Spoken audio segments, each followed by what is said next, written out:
Last week, the Trump administration released tens of thousands of pages of documents related to the assassination of JFK. Jason Buttrill, he's Glenn Beck's head writer and researcher. He's a Marine. He's a former intelligence analyst for the Department of Defense. And he's had the wonderful job of combing through all of those files. And he joins us now to break down what he's found, because you were the one who drew the short straw. You got to go through everything and figure out. So what did you find in the JFK files?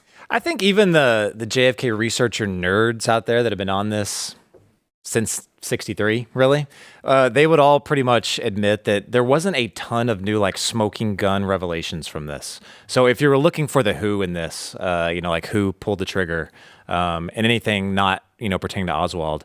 We all were. Yeah, we all we all wanted it to just say this person is the one who did it. Right. You were a little disappointed, but I do, but kind of a little bit for I guess, kind of moving into my larger point here. We fed all of those tens of thousands of documents into artificial intelligence, and it was all the new release. We also fed in, it pulled in from the Warren Commission as well, all the other previous releases. And I asked it, I said, just recalibrate, rethink this. Who was, responsible for killing JFK? And it actually came through with like 6 to 8 possibilities. And so it numbered them from 1 to 8, 1 being the most high, 8 being probably it's just a wild theory, basically. Number 1, as you would assume, because it's pulling from the Warren Commission as well, was Lee Harvey Oswald. It gave it a high probability, like 80 to 100% or whatever. But number 2 that popped up now after analyzing everything was, and this was moderate to high probability, just a few percentage points off of Oswald, was rogue CIA elements. And I was like, huh. And so I focused heavily on how the hell was it pulling that information, like giving it such a high probability off of some of this new information.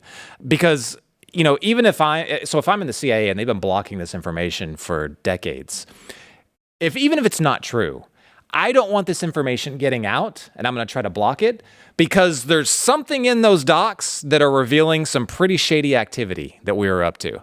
And yeah, I found a lot of shady activity that they were up to in the 1960s. So this is what's crazy about everything CIA related, and why it's great that the conspiracy theory epithet is not negative anymore. We all know the conspiracy theories are actually true a lot of the time. We've been lied to, but it's been decades of this where I'll just be personal about it for a minute. When I go through this, my rational brain is like, well, I'm going to falsify this, and this claim. This sounds like a conspiracy theory. But there's a number of crazy ass things that the government has done, right? Where you just sit there and go, no, that actually happened. Yeah. I need to remember this, right? Because this actually happened. They actually did this. Yeah. And that's been going on over the years for a while. So maybe the good thing about these files is that they help, I guess what you're saying is, they help us see that the CIA has been doing and the government's been doing some naughty things for a very long time. Yeah, exactly. I mean, if this is why this is so crucial, and I think the biggest thing I took from researching all this is there is a pattern of behavior with our creepiest, biggest spy agency, the CIA. It goes all the way back to the 60s, and they did not let us ask questions or look at some of this stuff because they don't want us to know about all these conspiracy theories. For one, and I'll just rattle off a few of them. The CIA is not supposed to operate on United States soil. They're supposed to turn that stuff over to the FBI. They'll use gray area to try and get around it. Right. But we found that the CIA is all but bragging about in their memos that we were looking through about how they infiltrated U.S. media. Infiltrated U.S. media, including leveraged the specific journalists that they infiltrated and kind of converted, I guess, onto their side, all of their contacts. Some of those contacts, they were just naming out. One was at the New York Times. One was a contact that had a direct line to then Attorney General RFK. So now you're basically saying that, yeah, we were spying on RFK through this media contact that this, asset of ours now trusted. Now, we know that, just look at today, every time you see in the New York Times or Washington Post, oh, we have unnamed sources that, that we're reporting on this, and it just so happens to go along with our smear of, Donald Trump or something like that. See, we told you so. Well, we know there's a pattern of behavior that the CIA has infiltrated, and how did they describe it? Narrative manipulation or something like that is how they described it. Our own CIA is doing this to the American public. Another example. I was reading through something. It was something else, something not related. And then I skipped down like a couple of paragraphs, and they just casually just let it slip that they had Barry Goldwater under CIA surveillance, which I had heard before that he was under FBI surveillance. This is the CIA. Barry Goldwater when he was running for president. Now, if you don't let anybody know about this, you don't let the public know about this for 60 years, then you would be willing to accept them to surveil and manipulate a candidate for president, let's say in 2016, and his name is Donald Trump. And we just hardly bat our eyes over it. It just goes away. This is why it's so important to know these things. Yeah, and if you watch BlazeTV, you know that Glenn always has his Wednesday night special. This is actually the topic of his special tonight. So, Jason, you guys were in there. So I look at these JFK files. So many have been released already. Do we expect any more info? Do we have all the info that we think we're going to get now released? I don't think that, maybe they've gotten to 80,000, I think is what he said, that the full release. I tell you what, I can't even count anymore after I was adding them up and we were like 20-something thousand documents feeding all this stuff into like our program, and I lost count. Just by looking at the stuff that we've seen right now, I really don't think we're going to get anything as far as if you're going to classify it like smoking gun that's going to really change the narrative up. I really do hope that they continue to release more, though, because it's all this extra stuff that is the most juicy to me. All this extra stuff that we never even intended to, learn about, like, JFK's, there's no other way to describe it. He was at war with the Central Intelligence Agency, and they were pushing back at war against him. There's just no other way to describe it but that. And the things that the CIA was willing to do as the president's part of his cabinet, basically, like they work for him, what they were willing to do back at him is absolutely frightening to today. Look at any news, story today. Anything that just kind of seems off on you, anytime where they tell you don't ask questions about that, don't follow it, just take the initial narrative. And by all means, do not follow money if there's any, crazy implications. Just accept our word for it. No. Because way too many of these conspiracy theories have turned out to be true. And that's exactly how they shut you down. And that's how they've shut us down for anything revolving the CIA and JFK for the past 60 years. That's how they've silenced us. It's unbelievable. I mean, the deep state, right, post-World War II has become incredibly dangerous and has been dangerous for a while. And people are, I hope, waking up to that fact because of this. I want to throw something else at you that I think about often now when it comes to media. I believe that the reason that people thought in the past that we had an objective media and it was a very prestigious profession and journalism, et cetera, is in part because the organizations like the CIA, right, powerful government agencies, felt as if it was under control. In other words, that enabled, right, there wouldn't be that much truth to power when you have 3 stations and very little, there's centralized TV, and that comes out and just all of a sudden in 10 years is in everyone's home. And then you have these kinds of connections at these papers going back to the 1950s. Post World War II, you have intelligence agencies in America infiltrating them. So of course you think everything is great and it's a staid profession, right? And it's professional because there's not as much controversy as there should be. Does that make sense? Yeah, completely. I think it's very obvious how the CIA views U.S. media, and they view it as a weapon. They've used it as a weapon, let's say like Radio Free Europe and Asia. They've used it overseas, but as we've revealed in the JFK files, they used it as a weapon against our own with people. And I actually think it was harder back then for them to manipulate U.S. media, to infiltrate it and to use it against us. I think it was harder back then. The reason I say that is because the way the media has evolved now, there's probably, I wish I could remember this graphic right off the top of my head. There's probably you could fit it into, it's on one finger or one or two hands, like 5 to 8 people in organizations that control all mass media. Mm-hmm. And I'm talking print, cable, internet, everything. It's a small amount that actually control all of our media, and that's going into radio, everything. So now they just have to get leverage on that small group of people, and they control everything. And you see that today. Like all of them run in the same direction all the time. And not only that, they'll quote their buddies that have the same opinions that they do as absolute facts. So they'll say, oh yeah, as per the New York Times, this will be the Washington Post, as per the New York Times, they say that Trump, was peeing on hookers in Russia. Case closed, everyone believes it.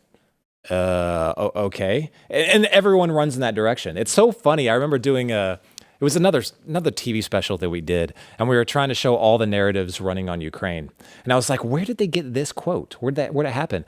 You would follow it from one outlet, they would attribute to the next outlet, they would attribute to the next outlet, and it would show up like in Bloomberg or something from some guy that just heard from Doug the plumber. You know what I mean? In Kiev. It was the most ridiculous attribution, step by step that I've ever seen. But if you have a landscape like that, it's so much easier for them to control. And now, I think that they believe they have a stranglehold on it, and it's really we're outliers that are really some of the only ones that are trying to tell the real truth. We are outliers, but if you start putting pieces together, and you were talking about AI and putting the documents into there, if this is a fight against the deep state and you're going to need all the help you can get, yeah, of course they have it too. But now on our side, we can go through and put documents in and get things done much faster as well. So how do you see that as a tool to fight against all the corruption out there? I think technology has changed the name of the game a lot. Even you can have a random creator on YouTube or X that can mimic an entire TV studio, and can put on his own, show or whatever and tell the truth based off of how he sees it. Artificial intelligence is making it to where you're taking something that used to be like an elite level, position, like a news agency, the chief researcher. Not that that's my title or anything. People would be like, whoa, I don't feel like I don't feel like that, I have the credentials to handle that job. Well, no, you can. You really can. You can use things like artificial intelligence and do your own homework. For far too long, elitists like corporate media, government, academia, they've held on to these things because they're the experts. They're the technocracy, right? So they're the ones that interpret what's happening in government or interpret what's happening within, the intelligence community or whatever, because they're so smart. You don't have the means to go and find that information because we are the gatekeepers of it. No longer. Yeah, that's it is a good thing, but that's why the war continues over the media. That's why they oppose any alternative. But it is interesting to see that stranglehold. It's almost like what they control is less and less powerful, right? As people realize these sorts of facts. So it sounds like what you're saying about JFK is something like, I don't want to put words in your mouth. Is this right? Is the CIA, it's not clear whether the CIA killed Kennedy or not, but we shouldn't be surprised if they did. Right. Well, I remember we did a chalkboard for Glenn, and I was just looking through it, and when I was first drawing it up, and I was like, well, did the CIA, based off of that probability rating that artificial intelligence had giving it, I was like, well, did they have motive? So I made a section for motive. Did they have the beef, with Kennedy? Did they have the capability? Were they out of control? What are some of the things they were doing? And then finally, did they have the connections? Looking at all of those, yes, and yes, they did. And the beef with Kennedy, that was very eye-opening, but the capability and just how out of control they were was probably the most shocking thing that I saw. If they're capable of doing all of those things, they've been hiding it for so long, they're still doing it. I guess the scariest thing is now, looking at, a 60-year-old case is how worse is it now? Like, what are they doing now? Because it hasn't stopped. If you look at the Trump, the 2016-17 Trump, they clearly didn't stop there. They're still running crazy. So what the hell's happening right now? Well, let's take a look at what's happening this week with the Atlantic story, with the Signal Group, everything that's going on. What do you make of just this news story and how people are framing it? Personally, it's a total CIA op. I'll just come out and say it. Is this the JFK Files? This is totally the JFK, yeah. Did you just read 80,000 pages? Right. I've been in it. I've had my tinfoil hat on nonstop. I won't even take it off for dinner. I'm just like, no, I see some crazy things that actually remind me of looking at those, docs from the 1960s in this. You talk about, okay, so let me start with timeline. This story comes out the day before the Senate Select Committee on Intelligence with Tulsi Gabbard. They said to have those hearings the day before. Now that's fortuitous timing for them. The day before the hearing, they have it. They have the hearing. CIA Director Ratcliffe says, look, I don't know, the very first thing that happened after my confirmation went through in the Senate, I had these texts come in and they're uploading Signal onto all my devices and computer. That's interesting. He didn't ask for it. That's just protocol. So they did it. You've got Tulsi Gabbard testifying. I think this was in front of the House. That this is something that CISA mandated, and it's on basically every government device. Everyone that's government, immediately this gets installed on their device. Why is the government so married to Signal? Why is our intelligence community so willing to sign off on it? It makes absolutely no sense until you start doing your own homework on these things. If you follow the money, you find out that Signal, when it was originally established, was getting millions of dollars from a government organization that has ties, actually right underneath, part of Radio Free Asia. Radio Free Asia. You might be saying, hey, wait a minute. Wasn't that an old Cold War tool used by the CIA? Yes, Jill, it actually freaking was. That's exactly what it was. So I'm like, okay, wait a minute. Am I not supposed to draw that conclusion? Am I not supposed to follow the money on that? Because that sounds very, very dirty to me. I don't know. And I've had this debate, as I was saying off air, with a lot of people in tech over the years, because I don't trust any of these companies. And I basically think like someone can break into anything. And really everyone should assume, there's very few things that are secure when it comes to human communication in general, right? Mm-hmm. But their argument would be, well, look, the government was involved in a lot of encryption companies, right, in the beginning, because they wanted to use it in other countries to foment revolutions and, all the great things that we've done throughout the world for our sacred democracy. So sometimes they used it for good, sometimes not. But then the attitude is like, but then that just started it. And then it kind of took off into a private company where everything's fine. And then they always say that the technology with Signal is better, than a lot of other outfits. Now, I don't fully buy this. I can see you looking at me. Yes, Matt, that sounds very convincing. I was just waiting to retort. Yeah. But I do believe that, Signal is held up as this thing that can be trusted as opposed to everything else. But I think we already know that isn't the case, right? Oh, I mean, exactly. I mean, it's been held up, even though WikiLeaks has already published Vault 7, which was CIA tools used to penetrate Signal as well as WhatsApp.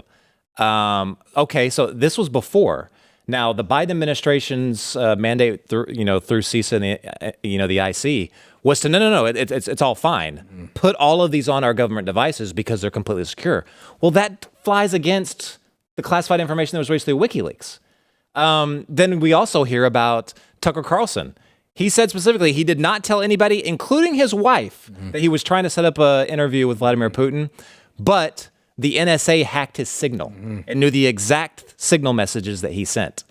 I don't know. It's very, very fishy, and it seems like, to me, okay, take this. I got one more thing. Did you see Mike Waltz's response on, I think it was NBC, like a day or so ago? They were asking him about this. And at first they were like, hey, was it a staffer? Well, was it just a mistake? Because every conservative now is saying, hey, it's a mistake. Let's move on, admit your mistake and move on. Mike Waltz said specifically that someone had changed the number and the contact, and that he's not sure how it happened, whether it was deliberately on the journalist side or by some other, quote, technical mean. Now, what the hell does that mean? Like, that doesn't happen. That's like I'm trying to text, Matt something, a hilarious, dirty joke, but someone changed the number and contact, and I sent it to Jill. Now I'm in trouble with HR. That's right. But that doesn't happen. Somebody like our tech nerds went into my phone and did that, so I would get in trouble. That's like that's kind of what you're talking about. Now, who would have the means to do that except the organization that has funding ties to Signal?